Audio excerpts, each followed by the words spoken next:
Hey everybody, happy Labor Day to you. I'm gonna wait a few minutes and see if anybody comes on. I know that there's a few people that are gonna be here, and I'm waiting on Kim to pop on. I hope you can hear me okay. If you're watching live, that's awesome. If you're not, please respond in the comments that you're going to watch it later. Let's see if Kim's on. Hey Kim, are you here yet? I'm trying to see who's on.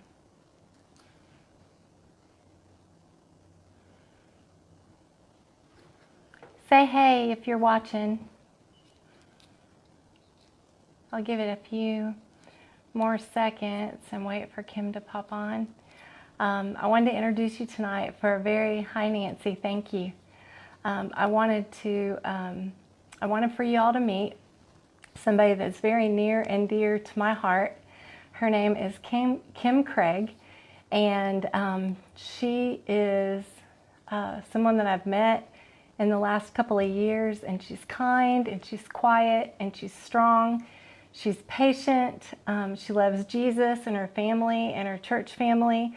She's a servant. She loves to go on mission trips, and she just makes me, hi Lisa, she just makes me want to be a better human. So I love being around her. I know that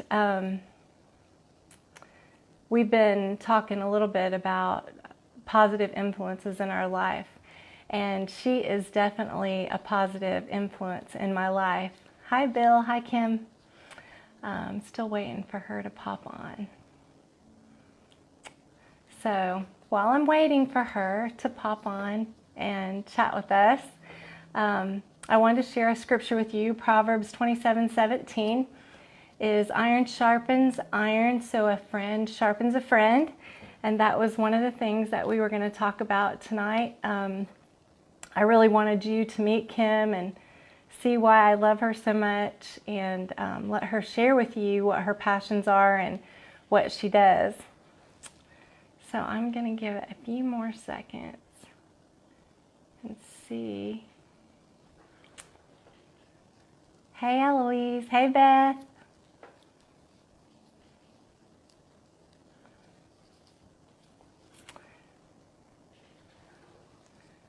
I'm sorry, this live interview thing is kind of new to us. Here she is. Yay! Hey Kim.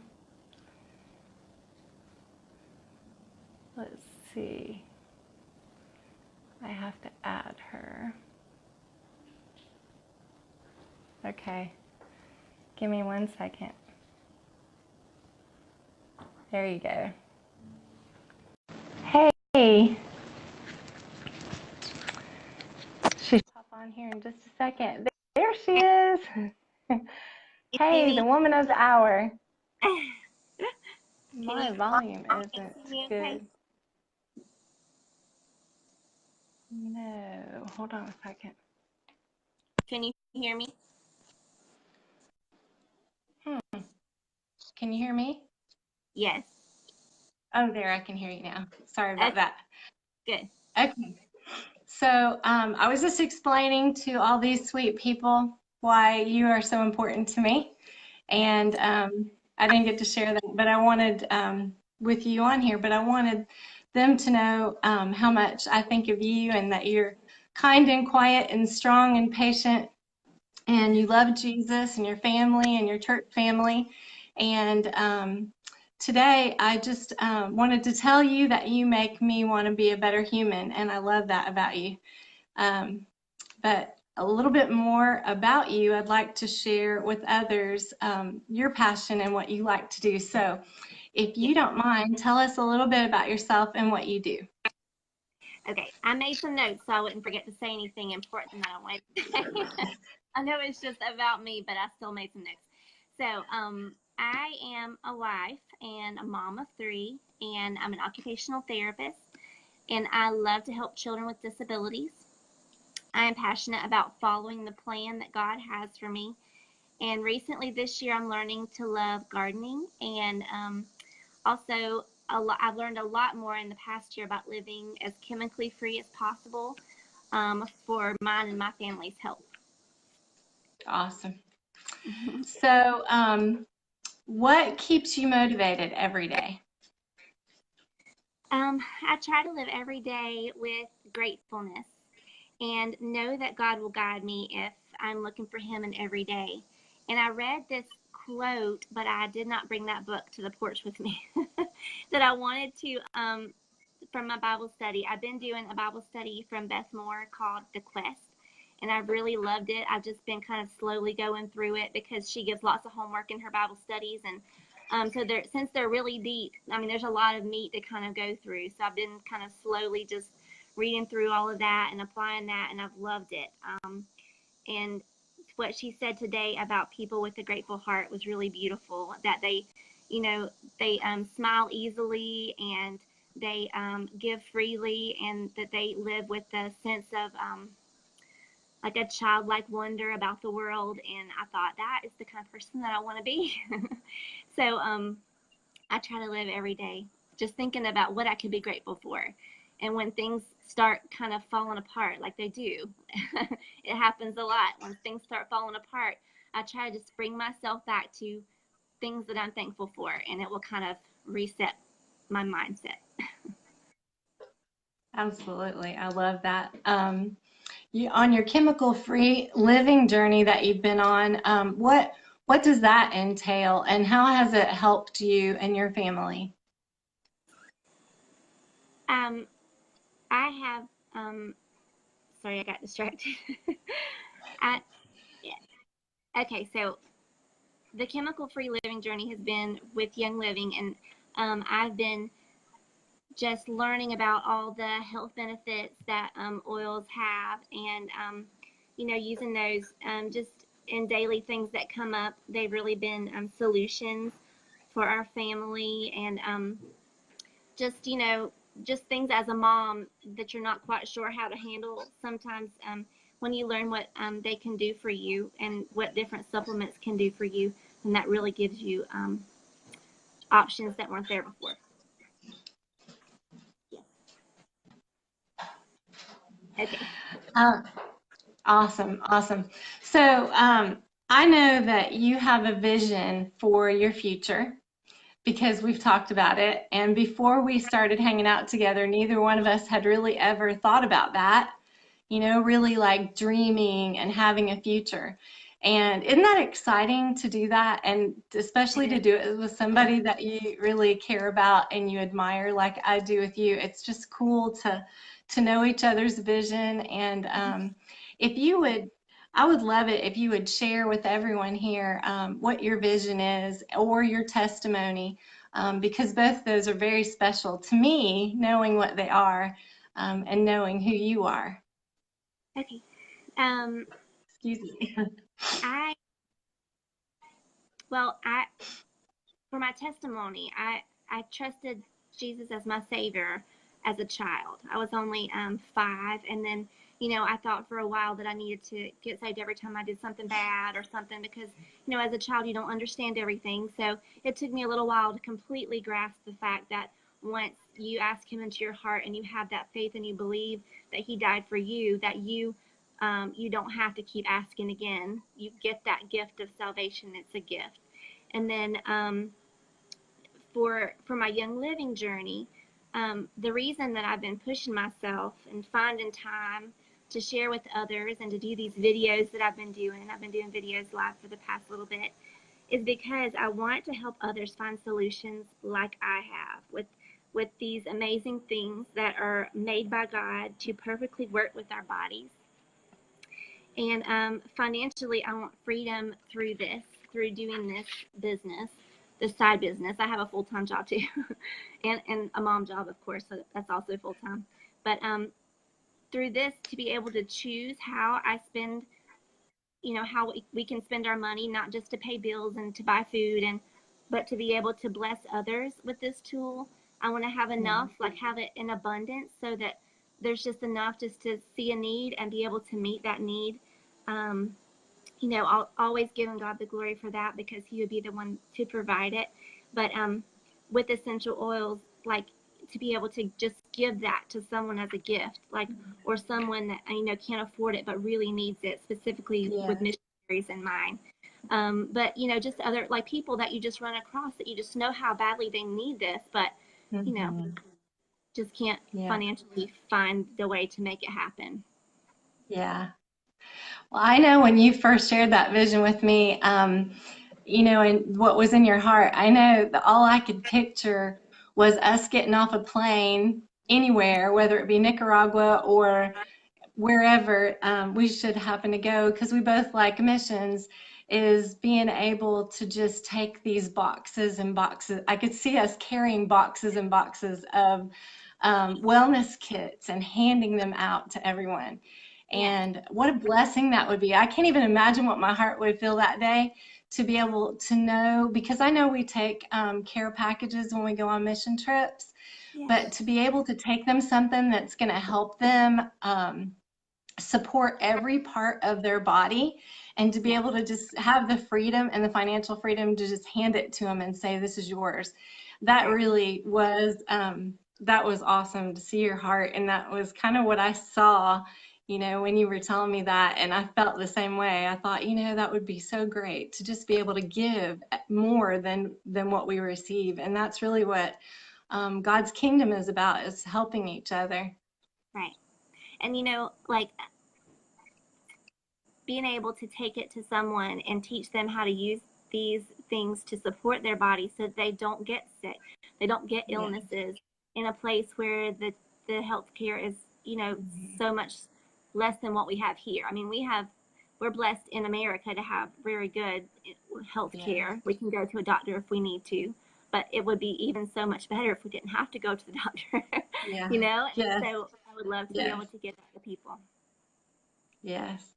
So I have another question for you. Do you have any advice for anybody who wants to start Young Living, or start a wellness journey, or just maybe new to Young Living's journey? Because we do have a lot of people that are just coming along with us right now and trying to learn how to support their systems. And it is a lot to learn. It's overwhelming. So what are your Yeah. thoughts on that? Okay. To take it one step at a time. Don't be afraid to just jump in and try one thing at a time. Also, to make time to learn about all the benefits. The best way that I learn is by watching things online, because I can do that while I'm doing something else. While I'm washing dishes or folding clothes or doing things around the house, I can just be listening, or I'm watching something that would educate me or make me a better person, like for self-development and things like that. I do a lot of that in my time, you know, when I'm while I'm working on something else, multitasking. And then also to get those oils on every day. Use something every day that will support your body. And then when you start using them, you will have the same stories that you hear other people tell. Or you'll Yeah. have your own stories, but unless you use them, you can't have those stories for yourself. And also to ask for help. We would love to be able to help you. If you don't know Yes. something, if you're looking for a specific something, just ask. Ask someone that has been using them for a while, and we can kind of point you in the right direction or where to find that information. Yes. I think that's probably the best part of our group, don't you? Is the people in our group that love each other so much, and they're always there for us if we need them. And if we have a question that we can't answer, I feel like I can always pick up the phone and ask so many different people, how do I help them with this? And that's really, I love the fact that all of this goes along with biblical concepts, from the very beginning of time, that we were meant to help each other, the church to serve each other, to They bartered back in the day, and really that's really what our lives are supposed to look like, is serving each other. And Right. because you have gifts that I don't have, and I have gifts that you don't have, and if we all use them to help one another, I just can't imagine how glorious that would be at the end of each and every day. And we can do that, and we can look for his hand in everything. Is there anything else that you wanted to share with us tonight? Um, while you were talking, I thought about friendship and how I know you talked about like my friendship to you or your friendship to me, but I would encourage people to choose someone or try to get to know someone that maybe has something that you want, like like a character trait or a personality maybe that you see yourself lacking. Like I'm a little bit shy and like not very quick to jump out there and do something. I mean, I love to try new things, but sometimes I'm like, oh, I don't think I could do that. But I've been so pushed by my friends, by Christy and by a few others to just step out of my comfort zone and do it. And then God really does bless our weaknesses. We're strong. He makes strengthen our weaknesses. That's right. His Yeah. strength in our weaknesses. So I would encourage you just to look for a friend that you see a strength in them that you want to have, and get to know them a little bit, and maybe some of that will rub off on you. Yeah, absolutely. And friends are so amazing, aren't they? And it seems like when I was out seeking my own friendships, they weren't as fulfilling as when I started praying for God to bring me friends. Yeah. It, it has been such a blessing to just sit back and let God bring people into my life instead of me going after. And I really wanted a friend so bad at one point, and I didn't make wise choices a lot of times back in the day, but it's been great to sit back and let God pick the friends for me, because they're not like me necessarily, but I've grown from that. And I know by nature I tend to want to be around people who are like me, and that's not always good, Yeah. as we know, Yes. as we know. But I shared a scripture before, I think that you came on, Proverbs 27:17. As iron sharpens iron, so a friend sharpens a friend. And I thank you for doing that for me. And I just encourage everybody that's watching today, find those friends in your life, or be that friend to someone else. It's all about discipleship. I used to um, I used to be seeking out mentors, and as I've grown in my walk with the Lord, and as Nehemiah Bible study in our Sunday school class has come along, I've realized that the discipleship and just the love for one another is really what we're to be doing, and that in turn enables us to be disciples, real disciples for our friends. And I mean, and maybe they're not friends, but once we step out of our comfort zone and be that loving person to someone, then it does turn into discipleship, and it becomes a beautiful friendship. So I just wanted to share that with y'all. And I thank you so much, Kim, for letting me interview you tonight. And I love your family dearly. Our family loves your family, and we love those little babies of yours and how much joy they bring to our lives. Thank So you. thank you. It's been a busy day. I apologize for the way that I look. We've been gardening today and canning green beans, and I was sorry for a couple minutes late because everything needed to be done all at once. So sorry for That's that. okay. I'm happy to be here with you, and thank you for having me. Thank you. Bye, everyone. I hope you have a really great Monday night. And we're going to be back. I'm going to be back on here in about 15 minutes with another one of our friends, Casey, which Kim knows as Awesome. well. And she is a teacher, and a great teacher who inspires me to be a better teacher. So we're going to talk to her in just a few minutes. So if you guys want to continue watching, please do. We'll be back on at 7:30. But I thank you very much for, sharing or letting us share with you. Yes. And if you ever need us, we're both here for you. So that's what it's about, is just loving on each other and putting God first and others second. I hope y'all have a great Labor Day, and thanks again, Kim. Okay, Bye, bye. y'all.